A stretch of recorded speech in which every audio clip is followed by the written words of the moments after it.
નમસ્કાર મિત્રો, છેલ્લા થોડાક સમયથી ગુજરાતમાં ધોધમાર વરસાદ વરસી રહ્યો છે અને આજે પણ સવારથી ગુજરાતના અમુક વિસ્તારોમાં અતિભારે વરસાદ પડી રહ્યો છે।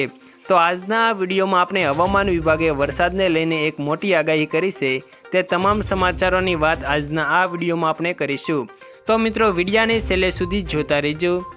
મિત્રો, આ વર્ષે ચોમાસું ધમાકેદાર રહેવાની હવામાન વિભાગ દ્વારા આગાહી કરવામાં આવી છે। ત્યારે આજે 13 જિલ્લામાં ઓરેન્જ, યલો અને રેડ એલર્ટ સાથે હવામાન વિભાગે આગામી 5 દિવસ માટે એક મોટી આગાહી કરી છે, જેમાં ભારેથી અતિભારે વરસાદની સંભાવના દર્શાવવામાં આવી છે। રાજ્યના અનેક જિલ્લાઓમાં ગઈકાલે પણ તોફાની વરસાદ જોવા મળ્યો હતો। છેલ્લા 24 કલાકમાં જ રાજ્યના 171 તાલુકાઓમાં વરસાદ નોંધાયો છે। મિત્રો, ગુજરાતમાં થોડાક સમયથી કેટલાક જિલ્લાઓમાં ભારે વરસાદ પડી રહ્યો છે। મિત્રો, ક્યાંક ભારે તો ક્યાંક અતિભારે વરસાદ જોવા મળી રહ્યો છે। સુરત અને ઉત્તર ગુજરાતના કેટલાક જિલ્લાઓમાં તો ભારે વરસાદને કારણે જનજીવન અસ્તવ્યસ્ત બની ગયું છે। અમદાવાદ, ગાંધીનગર શહેર સહિત જિલ્લાના ગ્રામ્ય વિસ્તારોમાં આજે વહેલી સવારથી ઝરમર વરસાદ વરસી રહ્યો છે, જેને લઈને વહેલી સવારથી નોકરી ધંધે જતા લોકોને હાલાકીનો સામનો કરવો પડી રહ્યો છે। વાદળછાયા વાતાવરણમાં વરસાદી ઝાપટામાં લોકો મજા પણ માણી રહ્યા છે। ગુજરાતમાં ચોમાસું બરોબર બેઠું છે, ત્યારે ભારતના હવામાન વિભાગે કેટલાક વિસ્તારોમાં આગામી દિવસોમાં હજુ પણ અતિભારે વરસાદની આગાહી કરી છે।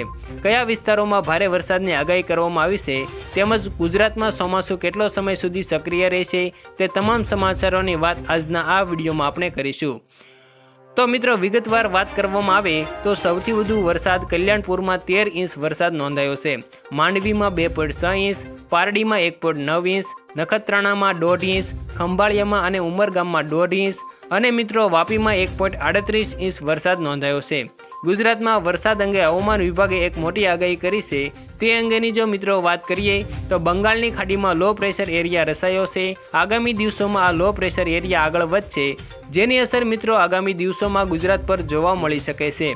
મિત્રો, આનો અર્થ એ થાય છે કે હાલ ચાલી રહેલા વરસાદના રાઉન્ડ પર થોડા દિવસો બાદ બ્રેક લાગશે, પરંતુ મિત્રો થોડા સમય બાદ ફરી એક વખત વરસાદનો નવો રાઉન્ડ રાજ્યમાં જોવા મળી શકે છે।